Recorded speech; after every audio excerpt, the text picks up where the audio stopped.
So you were saying something about the opening scene of Manufactured Landscapes. Yes, the opening scene of Manufactured Landscapes is something that I'll never forget. The camera pans through a large factory of workers in Asia, and what they're working on is not the focus. The focus is on them.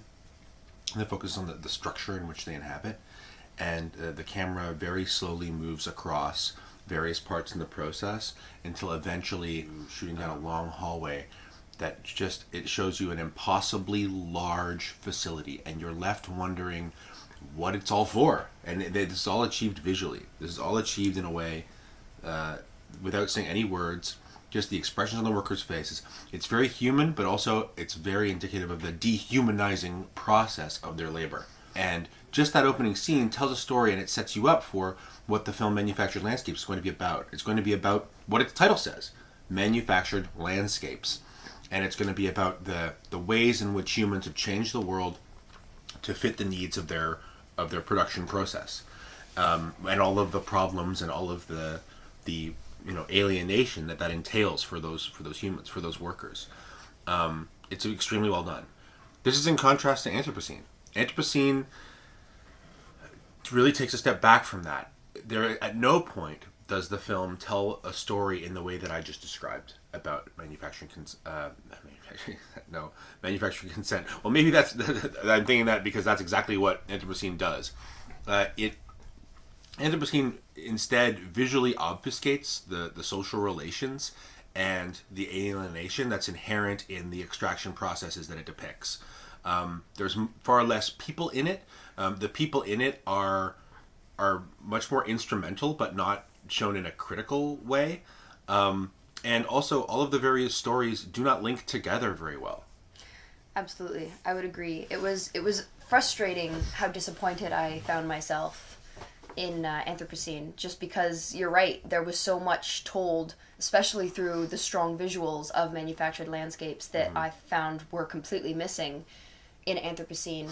I found that the narratives that they were focusing on did not blend together well, as you just said. There was no thread, there was no bigger story that it was telling, and it wasn't incredibly beautifully shot either. It was overall incredibly frustrating. Those shots, like at one point they're shooting in this marble quarry, and we both knew, and Summer even leans over to me and says, like, oh, this is going to be an epic zoom out shot, and we were ready for that. That's kind of what we showed up for. We want that, like going those from the jaw-dropping Burtynsky shots, like going from the micro and then like just bringing the camera out so you can see the dramatic scale of what's occurring.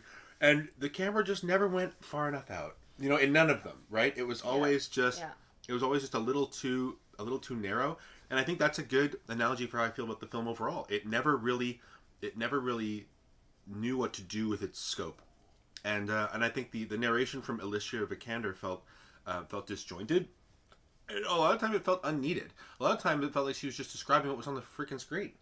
Right? It was the most rudimentary possible description possible. It was things that I've known for years as far as climate devastation. It was like just basic things that like were the very first things that I would have researched in all of those narrative stories, and then moved past it. It was just so barely scratching the surface of such a bigger problem, and it left the viewer wondering, well, what the hell am I supposed to do in this mess? Like the biggest focus was Ivory, and Ivory.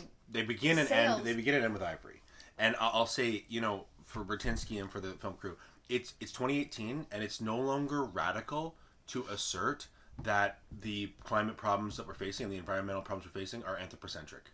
Like, we're done. Like, we know that we humans are causing it. So this idea that there's a bunch of geographers trying to argue that we're in a new epoch where humans affect change. I mean, of course that's the case, right? Like, we know that's the case, and showing it visually is nice, but we need to actually, if we're going to tell a visual story, we need to tell the visual story of the humans involved. And Manufactured Landscapes did that quite a bit better than this film.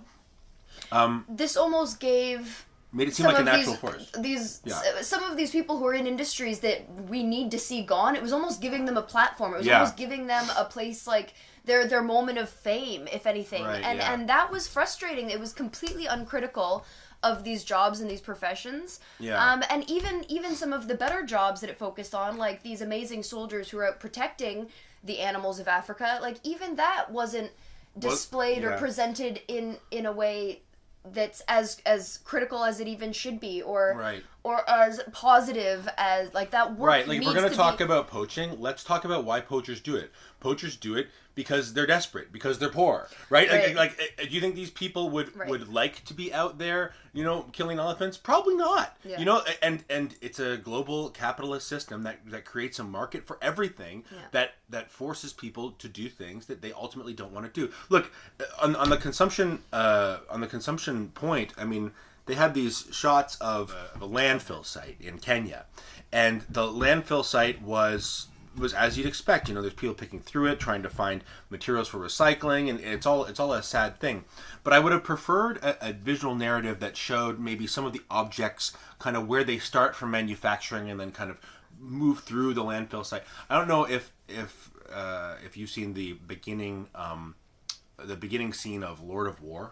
Have you seen this? No, I have not. It's a movie where basically it's about a guy who's an arms dealer, right? And the movie starts off with a bullet being made, right? And you visually see from the perspective of the front of the round. The whole film goes through and it tells a visual story about this until the bullet hits some underage kid in Africa, and it's like it's a very telling and very visual representation of just how gruesome the arms industry can be, right? And instead of having something that's that poignant, like the opening scenes of manufacturing landscapes, or like that kind of narrative storytelling, we just ended up with something that was very disjointed, with chapters that didn't seem to connect. Absolutely. And there was no follow through. There was no connecting the viewer to the consumption process at all. And leaving it, I found myself just utterly depressed that nothing was communicated to me of how things could change for the better, or how myself as a human being could affect change to be better. There was zero education.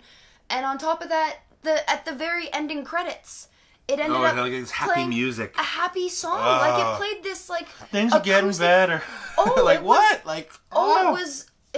It was shocking, actually. And it happened right after, like, they lit all of this ivory that they captured on fire. Like, they interdicted a bunch of ivory, which is great. They stopped it from going to Asia and made a dent in that market.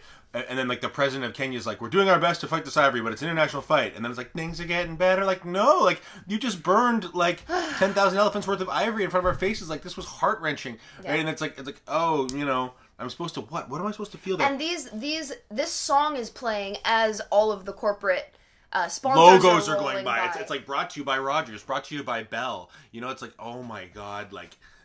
Which then, after such a disjointed experience where nothing is connected, to then see those corporate logos at the end of it was incredibly frustrating. This was indicative of the fact that Burtynsky himself has sold out as an artist. Like, Manufactured Landscapes was telling an important narrative story, and this was very clearly just a corporate display of the destruction that these entities are creating. And they were like, oh, well, let's just pay this guy who is actually able to make these landscapes look pretty. Yeah.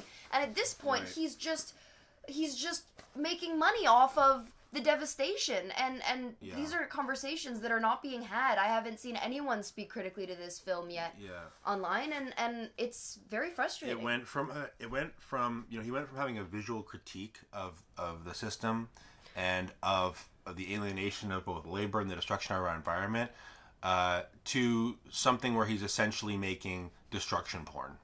And right? That's basically what it is. Absolutely. And I'm going to say also, what really frustrated me is that if you really want to do something radical and you really wanted to do something, you know, that would show the destruction, it really bugs me that they didn't shoot something inside of, like, a factory farm.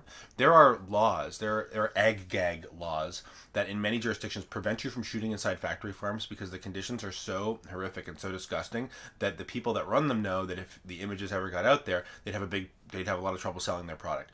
Well, if you're Burtynsky and you have those resources behind you, why not do something a little more anarchic? Why not go in? Why not try to use those resources and get in and film something that someone's telling you can't do? Instead, what he did is he went around and he filmed what people would let him do.